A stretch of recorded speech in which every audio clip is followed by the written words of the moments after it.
Hello students, welcome to my YouTube channel. तो आज की क्लास में हम लोग डिस्कस करने वाले हैं टाइम एंड डिस्टेंस टॉपिक, और ये पार्ट 2 है। मतलब एक पार्ट इससे पहले हो चुका है। तो जिन लोगों ने वो क्लासेस नहीं देखी है तो नीचे डिस्क्रिप्शन बॉक्स में आपको लिंक मिल जाएगी टाइम एंड डिस्टेंस के प्लेलिस्ट की, वहाँ से जाके देख सकते हो।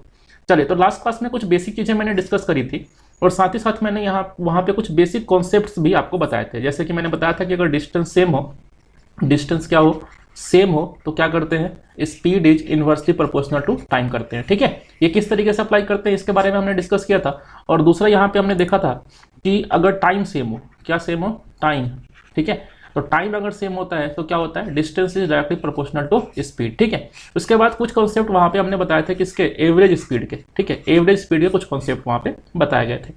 चलिए, नेक्स्ट यहाँ पे देखिएगा कि जो स्टेटमेंट लिखी गई है आपके सामने, इसको जरा पढ़ते हैं। क्या बोला गया, वेल या if two person P and Q start at the same point at same time in opposite direction from 2 points after passing each other, they complete their journey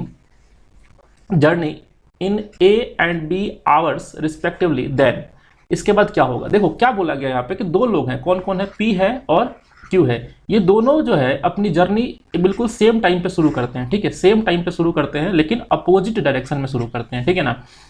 चले, तो यहाँ पे बोला ये गया, मान लो कि एक डिस्टेंस है, ये एक डिस्टेंस है। ठीक है, यहाँ पे कोई बंदा है P और यहाँ पे कोई है Q।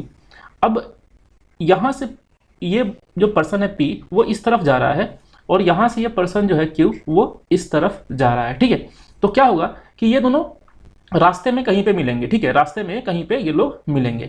तो बोला कि यहाँ पे and after passing each other they complete their journey in A and B hours. ठीक है, तो अब देखो, मैं अगर बोलूं कि P अगर यहां से चलता है और इस तरीके से, एक मिनट इसको फिर से बनाते हैं।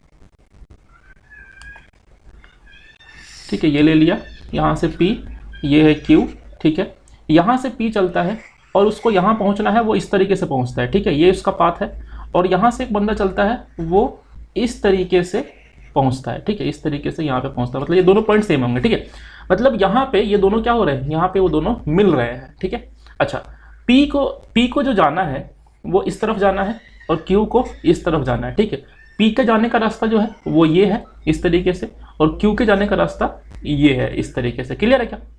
अब देखो, तो P एंड Q जो है वो सेम टाइम पे स्टार्ट हुए हैं। P एंड Q जो है वो सेम टाइम पे स्टार्ट हुए हैं, मतलब जितने बजे P यहाँ से चालू हुआ है उतने ही बजे यहाँ पे Q चालू हुआ है। इन अपोजिट डायरेक्शन, बिल्कुल अपोजिट डायरेक्शन है। P इधर जा रहा है तो Q इधर आ रहा है। ठीक है, ओके।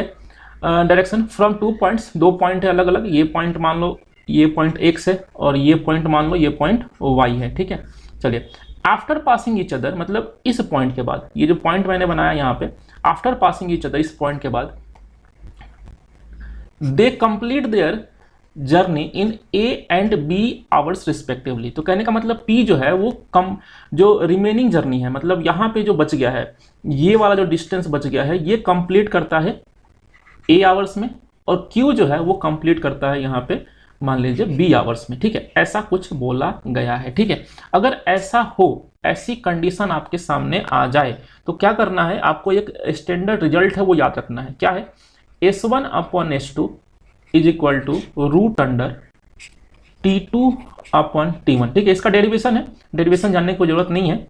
ठीक है, तो ये आपको डायरेक्ट रिजल्ट याद रखना है, S1 upon S2 is equal to T2 upon T1। ठीक है, तो यहाँ पे S1 क्या हो जाएगा, तो S1 हो जाएगा P की स्पीड, S2 क्या हो जाएगा, S2 होगा Q की स्पीड, T2 जो है वो जो B है वो T2 हो जाएगा यहाँ पे, और T1 क्या हो जाएगा, T1 यहाँ पर जाएगा A।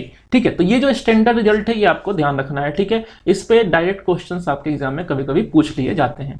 देखिएगा, पहला क्वेश्चन आज की क्लास का क्या बोला गया, बोला गया यहाँ पे कि 2 trains P and Q start from Delhi and Mumbai towards Mumbai and Delhi respectively. After passing each other they takes 19 hours 30 minutes and 8 hours 40 minutes to reach Mumbai and Delhi respectively. देखो क्या बोला गया है, जैसे मान लो कि ये डिस्टेंस है, ये है आपका दिल्ली और ये है मुंबई। ठीक है, यहाँ से ट्रेन चालू होती है P, और यहाँ से ट्रेन चालू होती है Q। ठीक है, P को इस तरीके से मुंबई पहुँचना है। ठीक है, ये रास्ता है मान लेते हैं P का, और Q को इस तरीके से होते हुए कहाँ पहुँचना है, दिल्ली पहुँचना है। ठीक है, ये हमने मान लिया। बोला गया है आफ्टर पासिंग ईच अदर, तो इस पॉइंट पे ये दोनों पास कर रहे हैं, ठीक है, after passing each other they takes 19 hours 30 minutes, यानी जो पहली ट्रेन है कौन है पी, उसको तो यहाँ पे टाइम जो लगता है वो लगता है 19 आवर्स 30 मिनट का, ठीक है। और जो दूसरी ट्रेन है जो मुंबई से चालू होती है, कौन सी ट्रेन क्यू, उसको यहाँ पे टाइम लगता है 8 आवर्स 40 मिनट्स का, राइट, ठीक है। अब क्या बोला गया यहाँ पे, if the train from Delhi, यानी जो दिल्ली वाली ट्रेन है, यानी ट्रेन पी जो है उसकी स्पीड है 80 kilometre per hour, then find the speed of train from Mumbai, यानी कि क्यू की स्पीड क्या होगी, ठीक है। तो अभी मैंने आपको बताया कि यहाँ पे जब भी ऐसी कंडीशन आए तो आपको ये रिजल्ट याद रखना है, S1/S2 is equal to root under T2/T1, ये स्टैंडर्ड रिजल्ट है, ये याद रखना है। अगेन यहाँ पे S1 क्या होगा, P की स्पीड, S2 क्या होगा, Q की स्पीड, ठीक है। और देखो ये ध्यान रखना कि ये जो टाइम है ये T1 है, ठीक है, ये टाइम क्या है T1 है, और ये टाइम क्या है T2 है। पहली वाली ट्रेन जो है वो P है, उसको इस पॉइंट से मुंबई जाना है तो वो टाइम T हो जाएगा। जो दूसरी वाली ट्रेन है उसको इस पॉइंट यानी मीटिंग पॉइंट से दिल्ली जाना है तो वो क्या हो जाएगा, T2 हो जाएगा, ठीक है। तो ये डायरेक्ट हम यहाँ पे इस्तेमाल करेंगे इस चीज़ को। अब देखिएगा यहाँ पे थोड़ा चेंज करते हैं हम लोग, 19 आवर्स 30 मिनट्स को हम लिख सकते हैं 19 1/2, 1/2 मतलब 1/2 आवर्स 30 मिनट मतलब आधे घंटे। तो इसको हम क्या लिख सकते हैं, 19 इंटू 2 38 और 1 39/2 आवर्स लिख सकते हैं। और इसको क्या लिख सकते हैं, इसको लिख सकते हैं 8 2/3। 2/3 कैसे हुआ भाई, 40 मिनट्स को आवर में चेंज करोगे तो 40/60 करोगे 2/3 हो जाएगा, ठीक है। इसको हम क्या लिख सकते हैं 8 इंटू 3 24 और +2 यानी कि 26/3 आवर्स, ऐसा हम लिख सकते हैं। क्लियर है। तो यहाँ पे रूट अंडर क्या हो जाएगा T2, तो T2 कितना है यहाँ पे 26/3 और डिवाइड बाई T1 कितना है देखिएगा, T1 है यहाँ पे 39/2, T1 कितना है 39/2। क्लियर है। इसको सॉल्व करते हैं, अगर 13 की टेबल याद हो तो 13 2 जा हो गया और ये हो गया 13 3 जा। क्लियर है, एक मिनट, चलिए तो इसको हम आगे सॉल्व करते हैं। तो आगे सॉल्व करेंगे तो कितना जाएगा, ये जाएगा रूट अंडर 2 का मल्टीप्लाई ऊपर 2 इंटू 2 जाएगा 4/9 और ये हो जाएगा आपका 2/9। क्लियर है। ये 2/9 क्या निकल के आया, S1/S2 की वैल्यू, S1/S2 की जो वैल्यू निकल के आ रही है वो 2/9 आ रही है, ठीक है। सॉरी 2/9 नहीं आएगा, 2/3 आएगा, 9 स्क्वायर रूट में है तो बाहर निकलेगा तो 3 आएगा, ठीक है। यानी कहने का मतलब ये हुआ कि P की स्पीड 2 होगी तो Q की स्पीड 3 होगी, लेकिन P की स्पीड क्वेश्चन में कितनी दे रखी है 80 किलोमीटर पर आवर, है ना। तो 2 की वैल्यू जो है वो है आपकी 80 किलोमीटर पर आवर। तो 2 इज इक्वल टू 80 तो 1 इज इक्वल टू कितना 40 एंड 1 इज इक्वल टू 40 तो 3 इज इक्वल टू क्या हो जाएगा 120 किलोमीटर पर आवर। तो जो दूसरी ट्रेन है उसकी स्पीड यहाँ पे क्या हो जाएगी, जो दूसरी ट्रेन है मुंबई से जो चल रही है Q, उसकी स्पीड यहाँ पे जाएगी 120 किलोमीटर पर आवर। क्लियर है। उम्मीद करते हैं इस चीज़ को आप लोग समझ पा रहे होंगे। अच्छा यहाँ पे ना हम चाहें तो डिस्टेंस भी निकाल सकते हैं, अगर पूछा जाए कि दिल्ली से लेके मुंबई तक का डिस्टेंस बताओ कितना है, ठीक है। तो कैसे निकाल सकते हैं, देखो ये है आपका मीटिंग पॉइंट, ठीक है, ये है मीटिंग पॉइंट। अब देखो इस पॉइंट से इस पॉइंट तक कौन सी ट्रेन जा रही है, तो ट्रेन पी जा रही है और इसको टाइम कितना लगता है, तो टाइम लगता है यहाँ पे दिया हुआ है 39/2 आवर्स, है ना टाइम, और इनटू स्पीड तो दिया है 80। तो यहाँ से यहाँ तक का डिस्टेंस आपको मिल जाएगा।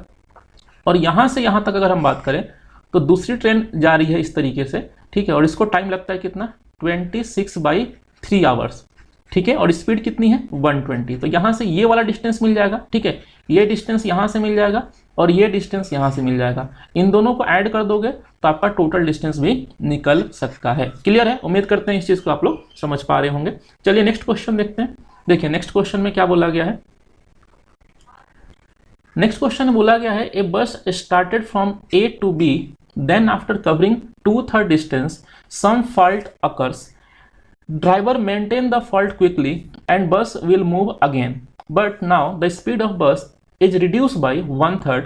For this reason bus reaches B, point B है यहाँ पे, late by 1 hours. Then what was the actual time in going B to A? Clear है। देखो सिंपल सा क्वेश्चन है, क्या बोला क्या देखना।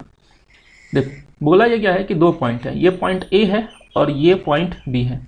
होता यह है कि एक बस यहाँ से ए से चालू होती है बी जाने के लिए, ठीक है, ए से चालू होती है बी जाने के लिए, लेकिन जैसे ही वो 2/3 डिस्टेंस कवर करती है, कितना, 2/3 डिस्टेंस जैसे ही कवर करती है, तो 2/3 डिस्टेंस का मतलब क्या हुआ, उसका मतलब हुआ 2/3, यानी कि 3 में से 2।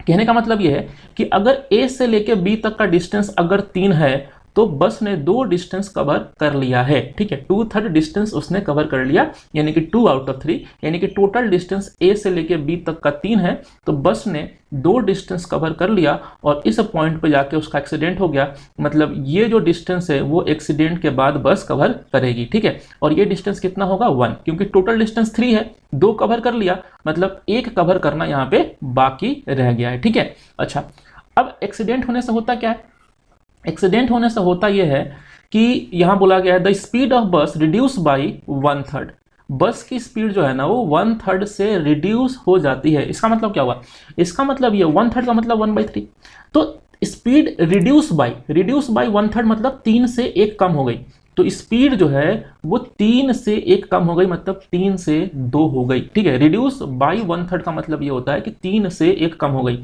मतलब 3 से कितनी हो गई, 2 हो गई, ठीक है। अब एक बात बताओ, जैसे अगर हम पूछें यहाँ पे कि इस पॉइंट से ठीक है डेस्टिनेशन यानी बी तक अगर एक्सीडेंट नहीं हुआ होता तो बस 3 की स्पीड से जारी होती, लेकिन एक्सीडेंट हो गया तो बस की स्पीड कितनी हो गई, 2। अब ये जो डिस्टेंस है ना यहाँ से यहाँ तक का, सिर्फ इस डिस्टेंस की हम बात करते हैं, सिर्फ इस डिस्टेंस की हम बात करते हैं, तो हम बोल सकते हैं कि इस डिस्टेंस के लिए स्पीड अगर 3 से 2 हो रहा है तो टाइम जो है वो 2 की जगह 3 लगेगा, ठीक है। क्यों, क्योंकि speed is inversely proportional to time होता है, सबको पता है। चलिए, अब टाइम अगर 2 की जगह 3 लगेगा यानी कि 1 एक्स्ट्रा टाइम लगेगा, ठीक है, और जितना एक्स्ट्रा टाइम लगेगा बस उतना ही लेट होगी, और बस यहाँ पे कितना लेट हो रही है, बोला गया है लेट हो रही है बाई 1 आवर्स, यानी इसी 1 की वैल्यू जो है वो 1 आवर्स है, तो 1 की वैल्यू 1 आवर्स है, यानी 2 की वैल्यू कितनी होगी, 2 आवर्स, और 3 की वैल्यू कितनी होगी, 3 आवर्स। समझ में आ रही बात, कहने का मतलब यह है कि उसको 2 घंटा लगना था इस डिस्टेंस को कवर करने में। कौन सा डिस्टेंस, ये वाला डिस्टेंस जिसकी हम बात कर रहे हैं, ठीक है, 2 घंटे का समय लगना था, लेकिन लग कितना रहा है, लग रहा है 3 घंटे का समय। एक्सीडेंट हो गया तो 1 घंटे एक्स्ट्रा लग रहा है, समझ रहे हैं इस चीज को। अब एक चीज समझना कि देखो ये था टोटल डिस्टेंस, 2 डिस्टेंस कवर करने के बाद एक्सीडेंट हुआ और 1 डिस्टेंस कवर करना बाकी रह गया। इस 1 डिस्टेंस को अगर बस बिना एक्सीडेंट के कवर करती तो कितने घंटे लगते, 2 घंटे लगते ना। तो 1 डिस्टेंस को कवर करने में 2 घंटे लगते, तो इस 2 डिस्टेंस को कवर करने में बस को 4 घंटे लगे। समझ में आ रही बात, तो टोटल टाइम जो यहाँ पे लगना था, यहाँ पे वो कितना लगना था, 6 आवर्स का। समझ गए बात को, ठीक है। तो इस 1 डिस्टेंस को कवर करने में अगर बस का एक्सीडेंट नहीं हुआ होता तो 2 घंटे का समय लगना था। इसकी जगह 2 घंटे की जगह बस को लग कितना रहा है, 3 घंटे का समय, लेकिन 2 घंटे का ही समय लगना था अगर एक्सीडेंट नहीं होता तो इस 1 डिस्टेंस को कवर करने में बिना एक्सीडेंट के 2 घंटे का समय लगना था, तो इस 2 डिस्टेंस कवर करने में 4 घंटे का समय लगा होगा, तो 2 और प्लस 4 यानी कि टोटल यहाँ पे जो टाइम लगना था वो 6 घंटे का लगना था, ठीक है। तो वही हमसे पूछा गया what was actual time in going B from A, यानी बी से ए जाने में जो एक्चुअल टाइम लगना था वो 6 घंटे का लगना था, लेकिन हो क्या रहा है कि यहाँ पे 4 घंटे का समय जो है वो यहाँ तक पहुंचने में तो लग ही रहा है, लेकिन ये जो रिमेनिंग डिस्टेंस है इसको कवर करने में 2 घंटे का समय लगना था, उसकी जगह लग रहा है 3 घंटे का समय, यानी कि एक्चुअल में अभी लग रहा है 7 घंटे का समय, लेकिन लगना कितना था, 6 घंटे का समय, ठीक है। उम्मीद करते हैं इस चीज को समझ पा रहे होंगे। चलिए नेक्स्ट क्वेश्चन देखते हैं। नेक्स्ट क्वेश्चन में क्या बोला गया है, काफी अच्छा क्वेश्चन है, देखिएगा ध्यान से। बोला गया person started he journey in the morning, ठीक है, यानी कि सुबह सुबह उसने जर्नी शुरू कर दी है। 11 बजे क्या उसको एहसास होता है, ही कवर 3/8 ऑफ द जर्नी, यानी कि 11 बजे उसको ये लग रहा है, उसने क्या देखा कि 3/8 ऑफ जर्नी उसने कंप्लीट कर दी है, ठीक है। On the same day 4:30 PM यानी 4:30 बजे शाम को उसने क्या देखा कि उसने कंप्लीट कर दिया कितना, 5/6 ऑफ द जर्नी। तो एक काम करते हैं कि जो जर्नी है वो कुछ किलोमीटर की होगी, कितने की है नहीं पता तो मान लेते हैं, कितना माने आप कुछ भी मान सकते हो, लेकिन कैलकुलेशन को आसान बनाने के लिए आप एक काम करो, देखो यहाँ पे डेनोमिनेटर में क्या है 6 है और यहाँ पे डेनोमिनेटर में क्या है 8 है, तो 6 and 8 का ले लो एलसीएम, 6 and 8 का क्या ले लो, एलसीएम ले लो। तो 6 and 8 का एलसीएम क्या हो जाएगा भाई, 6 and 8 का एलसीएम यहाँ पे आपका हो जाएगा 4। क्लियर है। तो ये मान लेते हैं कि टोटल डिस्टेंस जो है जो उसको कंप्लीट करना है वो कितने का है, 24 का है। क्लियर है। अब 11 बजे उसने कितना कवर किया, 3 तो मान लो कि यहाँ से वो सुबह सुबह चलना शुरू किया होगा और यहाँ पहुँच गया कितने बजे, 11 बजे, और यहाँ पे उसने क्या देखा कि 3/8 ऑफ जर्नी यानी कि 24 कंप्लीट हो चुका है, यानी कि 9 डिस्टेंस वो कंप्लीट कर लिया। तो हम बोल सकते हैं कि ये जो डिस्टेंस होगा यहाँ से लेकर यहाँ तक वो कितना होगा, 9। क्लियर है। फिर आगे जाके 4:30 बजे, मान लो कि 4:30 यहाँ बजते हैं, यहाँ पे बज गए 4:30 बजे। ठीक है। तो यहाँ पे उसको क्या दिख रहा है कि उसने कंप्लीट कर लिया 5/6 ऑफ जर्नी है 24 किलोमीटर की। तो ये कितना हो जाएगा भाई, ये जगह आपका 20 किलोमीटर, यानी 4:30 बजे तक वो 20 किलोमीटर डिस्टेंस ट्रेवल कर लिया। अब देखो यहाँ तक तो 9 है, तो हम बोल सकते हैं कि ये डिस्टेंस कितना होगा, ये और 11 होगा। ठीक है। तो ये 9 हो गया और 11 20, और ये कितना बच गया फिर 4। क्लियर है। अब एक चीज समझना, अगर हम ये बीच वाला डिस्टेंस है ना 11, इसको कवर करने में कितना टाइम लगा वो हम निकाल सकते हैं। क्या देखो, यहाँ पे 11 बज रहे हैं और यहाँ पे बज रहे हैं 4:30, तो 11 बजे से शाम के 4:30, यानी कि यहाँ पे मैं बोल सकता हूँ कि उसको 5.5 घंटे लग रहे हैं, ऐसा मैं बोल सकता हूँ। ठीक है। तो 5.5 घंटे लग रहे हैं 11 डिस्टेंस के लिए। तो स्पीड कितनी होगी, तो स्पीड 11 डिवाइड बाई 5.5, ये हो गई 2 किलोमीटर ले लो, कोई दिक्कत नहीं है। 24 यहाँ पे जो डिस्टेंस हमने माना है उसको किलोमीटर में मान लोगे तो आप बोल सकते हो कि 2 किलोमीटर पर आवर जो है यहाँ पे उस पर्सन की क्या होगी, स्पीड होगी। क्लियर है। ओके। अब 2 किलोमीटर पर आवर उस पर्सन की स्पीड रही होगी, ऐसा हम बोल सकते हैं। तो इस 9 किलोमीटर का डिस्टेंस ट्रैवल करने में टाइम कितना लगा होगा, तो 9 किलोमीटर का डिस्टेंस ट्रैवल करने में 2 के स्पीड से, तो 9/2 हम बोल सकते हैं कि 4.5 घंटे का समय लगा होगा। तो कहने का मतलब ये है कि 11 बजे तक वो 9 किलोमीटर का डिस्टेंस उसने ट्रैवल कर लिया था। 11 बजे तक अगर 9 किलोमीटर का डिस्टेंस उसने ट्रैवल कर लिया था और हमें पता लग गया कि 9 किलोमीटर का डिस्टेंस ट्रैवल करने में उसको 4.5 घंटे लगे होंगे, यानी कि जर्नी भी वो 4.5 घंटे पहले शुरू किया होगा। तो 11 बजे से 4.5 घंटा पहले, तो कितना हो जाएगा भाई, 6:30 बजे।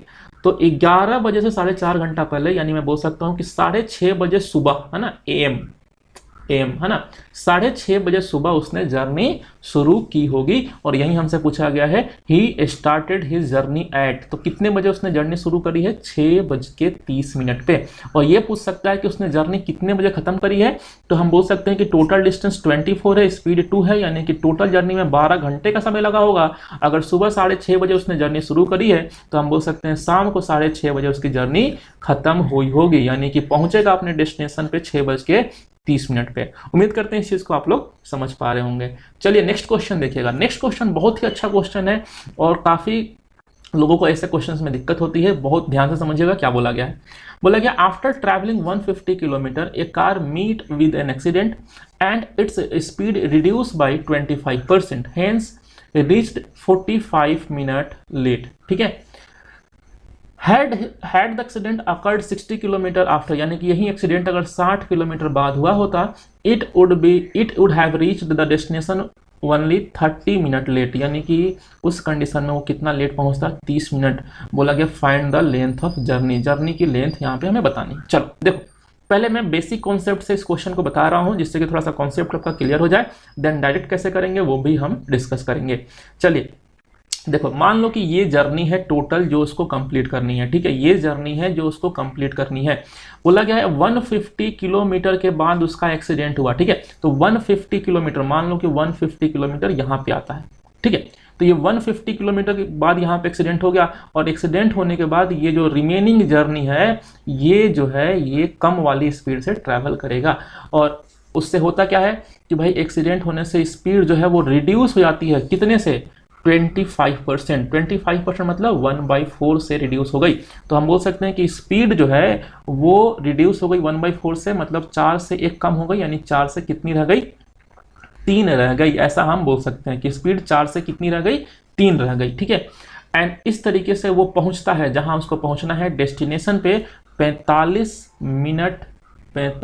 मिनट वो लेट पहुंचता है। क्लियर है। अब बोला गया है कि had the accident occurred 60 kilometre after, यानी कि फिर से इसी कंडीशन में अगर थोड़ा सा हम देखें, इसी कंडीशन को थोड़ा सा फिर से हम देखें तो बोला गया है कि देखो एक चीज समझो, पहली कंडीशन में एक्सीडेंट यहाँ पे हो रहा है, क्लियर है, ये कितना डिस्टेंस है 150 का। बोला गया है कि यहाँ पे एक्सीडेंट ना होके 60 किलोमीटर आगे मान लो कि यहाँ पे एक्सीडेंट हुआ होता, ठीक है। तो 60 किलोमीटर अगर यहाँ पे एक्सीडेंट हुआ होता, यानी कि बाद में एक्सीडेंट हुआ होता, तो ये वाला जो डिस्टेंस है वो क्या करेगी, वो यहाँ पे हम बोल सकते हैं कि ये वाला डिस्टेंस वो रिड्यूस स्पीड से ट्रैवल करेगी, और इस वजह से वो लेट हो रही है। कितना लेट हो रहा है यहाँ पे 30 मिनट, ठीक है। यहाँ पे कितना लेट हो रहा है 30 मिनट लेट हो रहा है। क्लियर है क्या? चलिए, तो हमसे क्या पूछा गया है, length of total journey, length of total journey, ठीक है। देखो इस तरह क्वेश्चन में सबसे जरूरी है स्पीड निकालना, ठीक है। स्पीड निकालना ही हमें यहाँ पे सीखना है। स्पीड अगर हमने निकाल लिया तो ये डिस्टेंस तो टोटल निकल जाएगा। कैसे? देखो ये 150 हमें पता है, ये 60 हमें पता है, ये वाला डिस्टेंस हमें पता करना है। ये डिस्टेंस अगर निकल जाए तो टोटल डिस्टेंस भी निकल जाएगा। लेकिन हमने क्या बोला अभी कि पहले हमें फोकस करना है स्पीड पे। तो स्पीड कैसे निकालेगा, ध्यान से देखिएगा। देखो पहली कंडीशन में यहाँ पे एक्सीडेंट हो रहा है, दूसरी कंडीशन में यहाँ पे एक्सीडेंट हो रहा है, ठीक है। यानी कि ये जो 60 किलोमीटर है, ये जो 60 किलोमीटर है पहली कंडीशन में एक्सीडेंट के बाद ट्रैवल किया गया है, और ये 60 किलोमीटर दूसरी कंडीशन में एक्सीडेंट होने से पहले कवर किया जा चुका है। तो अगर इस 60 किलोमीटर को मैं बाहर निकाल लूँ, ठीक है, जो 60 किलोमीटर है उसको मैंने क्या किया, उसको बाहर निकाल लिया। क्लियर है? क्यों बाहर निकाल लिया? क्योंकि यही 60 किलोमीटर डिफरेंस क्रिएट कर रहा है, ठीक है। तो अगर एक्सीडेंट यहाँ पे हुआ होता तो 45 मिनट लेट हो रही है बस या ट्रेन, जो भी है, क्या है यहाँ पे कार है, तो 45 मिनट लेट हो रही है। और एक्सीडेंट अगर यहाँ पे हुआ होता तो ये 30 मिनट लेट हो रही है। तो भाई दूसरी कंडीशन में वो 15 मिनट लेट कम क्यों हो रही है? 15 मिनट लेट कम इसीलिए हो रही है क्योंकि एक्सीडेंट जो है वो 60 किलोमीटर बाद हुआ है। तो हम बोल सकते हैं कि इस 60 किलोमीटर के कारण यहाँ पे जो कार है वो कितना लेट हो रही है, 15 मिनट लेट हो रही है। क्लियर है? चलिए, और इस 60 किलोमीटर में एक बार स्पीड तो नॉर्मल रहती है मतलब 4 रहती है, और एक बार स्पीड डिक्रीज हो गई मतलब 3 हो गई। ये जो शुरू में दिया हुआ था ना यहाँ पे, तो ये हम बोल सकते हैं कि इस 60 किलोमीटर के लिए पहली कंडीशन में तो स्पीड 3 रहती है, लेकिन दूसरी कंडीशन में स्पीड कितनी हो गई, 4 हो जाती है। तो हम बोल सकते हैं यहाँ पे कि स्पीड का रेशियो इस 60 किलोमीटर के लिए दोनों कंडीशन के लिए अगर देखें तो क्या है, 4:3 है। तो टाइम का रेशियो क्या होना चाहिए यहाँ पे, 3:4। तो टाइम का डिफरेंस कितना, 1। और इसी 1 की जो वैल्यू है वो यहाँ पे कितनी है भाई, जितना डिफरेंस होता है उतना ही लेट होता है। तो 1 की वैल्यू कितनी है, 15 मिनट, ठीक है। टाइम का डिफरेंस इस 60 किलोमीटर के लिए टाइम का डिफरेंस कितना है, 15 मिनट का है ना। तो इसी 1 को हम बोलेंगे 1 = 15 मिनट, यानी 4 = तो 1 = 15, तो 4 = कितना होगा, 60 मिनट। 60 मिनट बोले तो 1 घंटा, ठीक है, 1 घंटा। तो कहने का मतलब ये हुआ कि यहाँ पे जो 3 जो स्पीड है, यहाँ पे देखो 3 जो स्पीड है ये कब की है, और ये 4 स्पीड कब की है, जरा इस पर ध्यान देना। तो 3 जो स्पीड है वो है डिक्रीज होने के बाद, स्पीड कम हो गई ना, तो कम हो गई तो कितनी हो गई, 3 हो गई, और पहले कितनी थी, 4 थी। स्पीड जो 3 हो गई है वो डिक्रीज होने के बाद है। तो हम बोल सकते हैं कि डिक्रीज स्पीड जब डिक्रीज हो गई तो उसको 60 मिनट यानी 1 घंटे का समय लगता है 60 किलोमीटर के लिए, ठीक है। तो स्पीड = डिस्टेंस अपॉन टाइम, तो डिस्टेंस है 60 और टाइम है 1 घंटा, यानी वैसे भी आप देख पा रहे हैं कि 60 किलोमीटर जाने में 1 घंटा, यानी कि यहाँ पे जो स्पीड होगी वो होगी 60 किलोमीटर पर आवर की। लेकिन ये कब की स्पीड होगी, आफ्टर एक्सीडेंट स्पीड होगी, ठीक है। अगर हम बिफोर एक्सीडेंट की बात करें तो हम बोल सकते हैं कि 1 = 15, देन 3 = अच्छा इतना क्यों करना, इतना कुछ करना ही नहीं है, हमें पता है स्पीड का रेशियो कितना है, 4:3 है। तो 3 की वैल्यू यहाँ पे हमने निकाल लिया 60, तो 1 = 20, तो 4 = कितना जाएगा, 80 किलोमीटर पर आवर। यानी कि एक्सीडेंट से पहले, यानी कि बिफोर की बात करें तो एक्सीडेंट से पहले जो स्पीड थी वो थी 80 किलोमीटर पर आवर, और एक्सीडेंट के बाद जो स्पीड है वो हो गई कितनी, 60 किलोमीटर पर आवर, ऐसा हम बोल सकते हैं। क्लियर है? चलिए, तो ये तो हमने स्पीड निकाल लिया। अब यहाँ पे एक कदम और आगे जाना है। इस क्वेश्चन में क्या बोला गया है, डिस्टेंस बोला गया है। अब डिस्टेंस हमसे पूछा गया है, तो डिस्टेंस कैसे निकाले, हमें पता है कि ये वाला डिस्टेंस अगर पता लग जाए तो हमारा काम बन जाएगा। ठीक है, अब चलिए ये वाला डिस्टेंस पता करना है, तो इस डिस्टेंस को हम बाहर निकालते हैं। यहाँ से इस डिस्टेंस को यहाँ पे हम बाहर निकालते हैं और देखते हैं कि इस डिस्टेंस को कैसे पता करें। देखिए, अगर हम इस डिस्टेंस, ये वाला डिस्टेंस हम बाहर निकाल रहे हैं। ठीक है, अगर हम इस डिस्टेंस की बात करें तो इस डिस्टेंस के कारण यहाँ पे कार लेट हो रही है। कितना लेट हो रही है, 30 मिनट लेट हो रही है। ठीक है, देख पा रहे हैं आप, 30 मिनट लेट हो रही है। और इस डिस्टेंस की अगर हम बात करें तो अगर इस डिस्टेंस को कार नॉर्मल स्पीड से ट्रैवल कर लेती तो लेट होती क्या, नहीं लेट होती, लेकिन एक्सीडेंट होने के बाद कवर कर रही है तो 30 मिनट लेट हो रही है। तो हम बोल सकते हैं अगेन कि स्पीड जो है अगर नॉर्मल होती यानी 4 होती तो लेट नहीं होता, लेकिन स्पीड 4 की जगह 3 हो गया।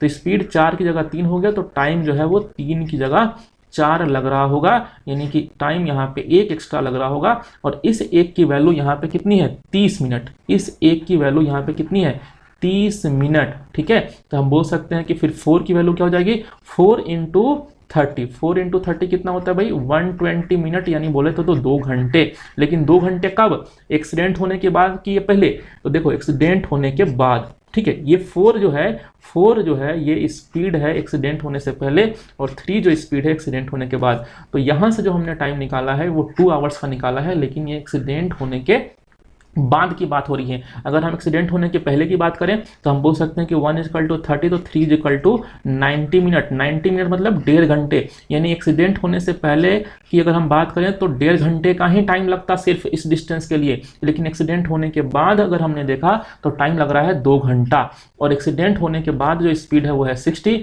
तो 60 की स्पीड से 2 घंटे का समय लग रहा है। तो हम बोल सकते हैं ये जो डिस्टेंस है ये कितना है, 120 किलोमीटर का है। क्लियर है क्या, ये डिस्टेंस कितना है, 120 किलोमीटर का है। तो इस तरीके से टोटल डिस्टेंस भी हम निकाल सकते हैं कितना, 150 और प्लस 60 और 120 हो गया 180, इन सबको ऐड कर दीजिएगा तो टोटल डिस्टेंस आपका निकल जाएगा कितना, 330। चलिए, तो टोटल डिस्टेंस हमारा यहाँ पे निकल चुका है कितना, 330। ठीक है, हो सकता है ये क्वेश्चन थोड़ा सा कॉम्प्लिकेटेड आपको लग रहा हो, लेकिन एक बार अच्छे तरीके से क्वेश्चन को समझ लेते हैं तो दिक्कत कभी भी नहीं होगी। क्लियर है। अच्छा, अब यहाँ पे क्या शॉर्ट ट्रिक लगा सकते थे, देखो जो कुछ भी मैं यहाँ पे बता रहा हूँ आपके सामने, जो भी यहाँ पे लिखा हुआ है ये सब तो आपको आना ही चाहिए। कॉन्सेप्ट अगर आप बिल्डअप करना चाहते हैं टाइम एंड डिस्टेंस का तो ये सारा कॉन्सेप्ट आपको आना चाहिए। लेकिन अगर हम बात करें कि अगर ये क्वेश्चन हमारे सामने एग्जाम में आ गया तो डायरेक्ट कैसे कर सकते हैं वो समझते हैं। देखिएगा, डायरेक्ट अगर हम करने की बात करें यहाँ पे, 1 मिनट, देखिए तो हम कैसे कर सकते हैं। हमें पता है कि यहाँ से लेके यहाँ पहुँचना है। ठीक है, ये है टोटल डिस्टेंस, है ना। 150 किलोमीटर के बाद अगर यहाँ पे एक्सीडेंट होता है तो ये लेट होती है कितना, 45 मिनट लेट होती है। ठीक है, ऐसा हम बोल सकते हैं। और यहीं अगर हम बात करें कि एक्सीडेंट जो है वो यहाँ पे ना होके अगर यहाँ पे होता है 60 किलोमीटर बाद, तो यहाँ पे लेट कितना, 30 मिनट। 30 मिनट। ठीक है, तो यहाँ पे अगर हम देखें तो पहली कंडीशन में यहाँ पे एक्सीडेंट हो गया है, मतलब ये वाला डिस्टेंस जो है वो एक्सीडेंट होने के बाद कवर किया जाएगा। और दूसरी कंडीशन में यहाँ पे एक्सीडेंट हुआ है तो ये वाला डिस्टेंस जो है वो कवर किया जाएगा एक्सीडेंट होने के बाद। अब एक बात बताओ कि दूसरी कंडीशन में तो 30 मिनट लेट हो रही है और पहली कंडीशन में कितना लेट हो रही है, 45 मिनट। क्लियर है क्या, पहली कंडीशन में कितना लेट हो रही है, 45 मिनट। तो जरा आप बताओ कि पहली कंडीशन में 15 मिनट एक्स्ट्रा लेट क्यों हो रही है बस, या खैर जो भी है। तो हम बोल सकते हैं कि पहली कंडीशन में 15 मिनट लेट इसलिए हो रही है क्योंकि एक्सीडेंट 60 किलोमीटर पहले हो गया है। तो हम ऐसा बोल सकते हैं क्या कि 15 मिनट लेट होने का वजह जो है वो कितना किलोमीटर है, 60 किलोमीटर है। ठीक है, तो अगर 15 मिनट लेट होने का वजह 60 किलोमीटर है तो सेकेंड कंडीशन में 30 मिनट लेट होने का वजह क्या 120 किलोमीटर नहीं होगा, बताइए। तो दूसरी कंडीशन में जो 30 मिनट लेट हो रही है वो क्यों लेट हो रही है, 120 किलोमीटर के कारण। तो हम बोल सकते हैं ये जो डिस्टेंस होगा वो कितने किलोमीटर का हो जाएगा, 120 किलोमीटर का हो जाएगा। तो इस तरीके से हम डायरेक्ट आंसर निकाल सकते हैं। ठीक है, लेकिन अगेन स्पीड की अगर हम बात करें तो स्पीड के लिए मैंने आपको बताया किस तरीके से निकालना है स्पीड, उस तरीके से आपको स्पीड निकालना पड़ेगा। क्लियर है? चलिए नेक्स्ट क्वेश्चन देखते हैं। यहाँ पे नेक्स्ट क्वेश्चन सेम क्वेश्चन मैंने यहाँ पे रखा है, कैसे निकालेंगे मैं जल्दी से करके बता रहा हूँ। प्रीवियस क्वेश्चन में डिफाइन किया है एक एक कॉन्सेप्ट को अच्छे तरीके से, तो यहाँ पे मैं जल्दी से करके बताऊंगा। देखिए कैसे करेंगे। बोला गया यहाँ पे कि ट्रेन जो है वो ट्रेवल करती है 50 किलोमीटर, उसके बाद उसका एक्सीडेंट हो गया। एक्सीडेंट होने के बाद जो स्पीड है वो कितनी हो गई, 3/4 हो गई ऑफ इट्स फॉर्मर, है ना। 3/4 हो गई स्पीड, कहने का मतलब स्पीड 4 से 3 हो गई, है ना। रिड्यूस बाई 3/4 नहीं बोला गया है ना, यहाँ पे बोला गया है एट, यानी कि यहाँ पे 3/4 हो गई, मतलब 4 से कितनी हो गई 3, तो स्पीड 4 से 3 हो गई, तो टाइम जो है वो 3 की जगह कितना लग रहा होगा 4, यानी डिफरेंस कितने का 1 का। अब पहली कंडीशन में यहाँ पे देखो कितना लेट हो रही है, पहली कंडीशन में लेट हो रही है 35 मिनट और दूसरी कंडीशन में लेट हो रही है कितना 15 मिनट। तो इन दोनों में कितने मिनट का डिफरेंस है 20 मिनट का। तो हम बोल सकते हैं कि इसी 1 की जो वैल्यू है वो कितनी हुआ है 20 मिनट, इस 1 की वैल्यू कितनी है 20 मिनट। अच्छा, दूसरी कंडीशन में एक्सीडेंट कितने किलोमीटर बाद हुआ है 72 किलोमीटर बाद हुआ है, यानी यहाँ पे जो भी बातें चल रही है, यहाँ पे जो भी बातें चल रही है वो है इस 72 किलोमीटर के लिए, यानी कि इसी 72 किलोमीटर के कारण दूसरी कंडीशन में यहाँ पे 20 मिनट कम लेट हो रही है। क्लियर है? पहली कंडीशन में 35 मिनट लेट, दूसरी कंडीशन में 15 मिनट लेट, यानी कितना कम लेट 20 मिनट कम लेट। किस किलोमीटर के कारण 72 किलोमीटर के कारण। चलिए, तो 72 किलोमीटर के कारण अगर 20 मिनट लेट तो 1 की वैल्यू यहाँ पे हो गई 20, तो 3 की वैल्यू जो है वो क्या हो जाएगी 60 मिनट, यानी कि अगेन कितना 1 घंटा। और यहाँ पे 4 की बात करें तो 4 इजकल टू क्या हो जाएगा 80, 1 इजकल टू 20, तो 4 इजकल टू 80 मिनट। ठीक है, तो कहने का मतलब यह हुआ कि एक्सीडेंट होने से पहले 60 मिनट का समय लग रहा था इस 72 किलोमीटर को कवर करने में, लेकिन एक्सीडेंट होने के बाद टाइम कितना लग रहा है 80 मिनट का। हमसे पूछा गया है नॉर्मल स्पीड मतलब एक्सीडेंट होने से पहले की स्पीड। तो एक्सीडेंट होने से पहले टाइम कितना लग रहा था 60 मिनट का 72 किलोमीटर के लिए। तो हम बोल सकते हैं सिंपल सी बात है भाई, 72 किलोमीटर जाने में 1 घंटा, यानी स्पीड भी जो है वो 72 किलोमीटर पर आवर की होगी। तो हम बोल सकते हैं यहाँ पे जो नॉर्मल स्पीड होगी वो कितनी होगी 72 किलोमीटर पर आवर। ठीक है, उम्मीद करते हैं इस क्वेश्चन को समझ पा रहे होंगे। बहुत ही शॉर्ट तरीके से इस क्वेश्चन को मैंने किया है, इस क्वेश्चन को डिटेल में हमने इससे पहले वाले क्वेश्चन में आपको करके बता दिया है। ठीक है, चलिए, तो उम्मीद करते हैं आज की क्लास में जितने भी क्वेश्चंस मैंने कराए हैं सारे इंपॉर्टेंट क्वेश्चन थे, आपको समझ में आए होंगे। अगर ये वीडियो आपको अच्छी लगी है तो प्लीज इस वीडियो को लाइक करें। मिलते हैं नेक्स्ट क्लास में, तब तक के लिए धन्यवाद।